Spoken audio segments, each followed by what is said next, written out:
Hey John.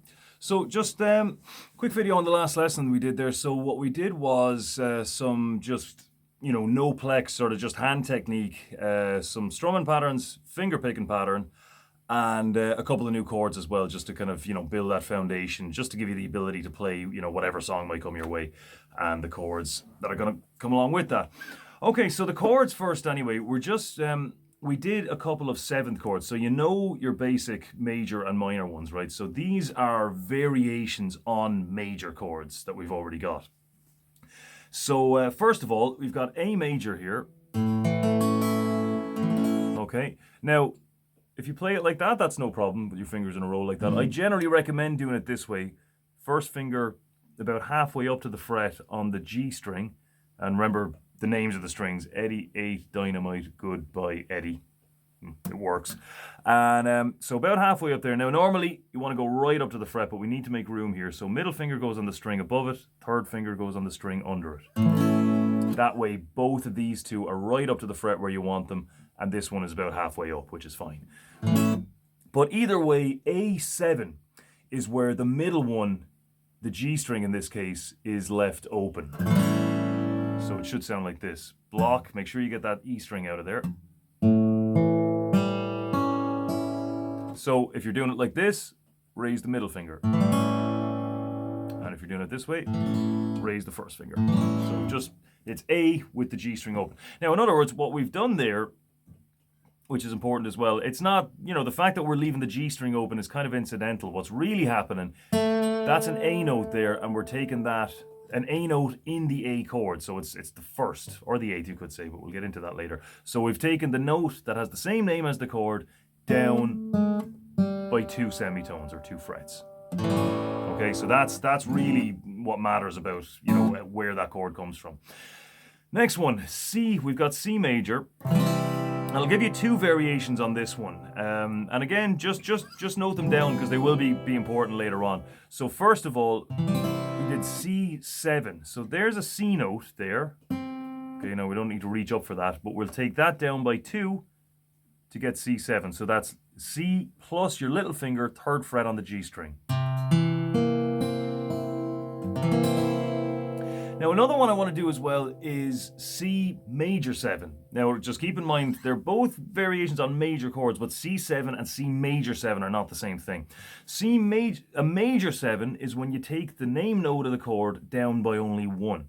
Okay, so here's a C note here, because you've got B, there's your B string. There's no B sharp, so the one right above that is C. So if we leave that open, we've taken it down by 1. So this is C major 7. Very different kind of feeling towards it. Like there's C7, kind of a smirky, giddy kind of chord. And then C major 7, which is just C without the first finger, practically. That's all it is. Much more kind of lush, kind of romantic sort of feel about it, I suppose. So C7, C major 7. So I just said I'd include major 7 just because it's nice and easy. It's just C without the first finger.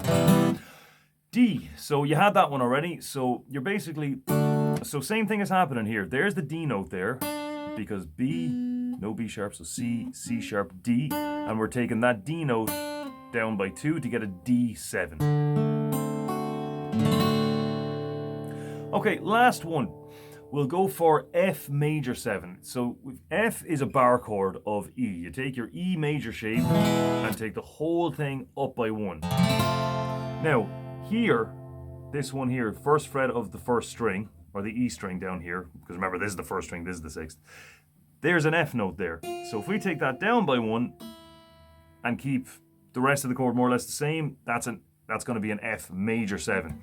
So the way you do it is first finger, first fret on the second string, second finger, second fret on the third string, and then both of these fingers, so little finger comes next on the D string, third fret, third finger is next, third fret on the 5th string. Now that this is not being held down on the F note anymore, we're going to need to get rid of it, okay? You can, if you want, get your thumb around it and hold it down on the first fret, but you don't need to do that. All you really need to do is just block it.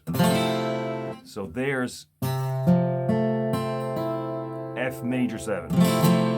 Goes really well with C. So C, there's C. Middle finger goes down a string, little finger goes in 3rd fret on the D string. C major 7 on the end of it as well, sounds good. Okay, so more than that then, we've got strumming with your hand. Basically, all we really said there was you should go down with your fingernails, down like that, and then up with your thumb. It's a fairly natural movement because once you go down here, there's your thumb there, kind of ready to go right back up. So down, down, up, down, up, down, down, up. So just try that with any chord progression, it'll work. So other than that then, all we did was a nice simple picking pattern. So let's go with E minor, G, A minor, C for this. Okay, so we'll do 4 of them for each one. So remember, just set yourself up, thumb on the bass string, and remember what the bass string is depends on the chord. So if it's an E minor chord, we want an E note in the bass. Okay, coming up to G.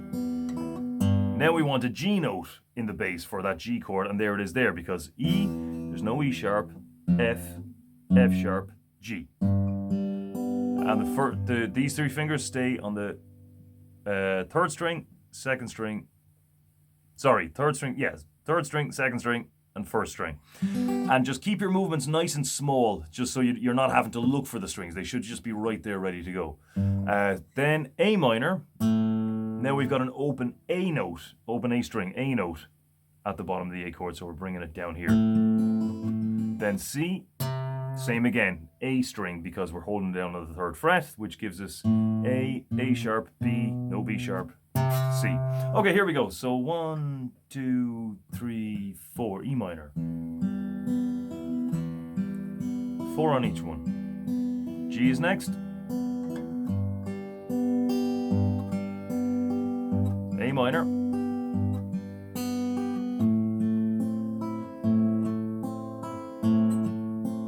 and C.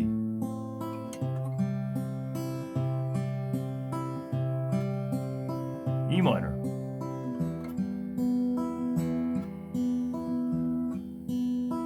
G,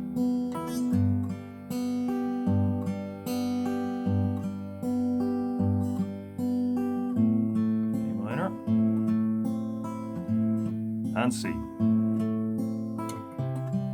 Or C major 7 even. And E minor. Alright, so plenty to begin on with there. So with the new chords, just put them together any which way you like. You know, combine them with the chords you already know and just see what happens for now. Just change, it's all about changing from one chord to the next. And then if you give me a few songs, the more songs you give me, the better.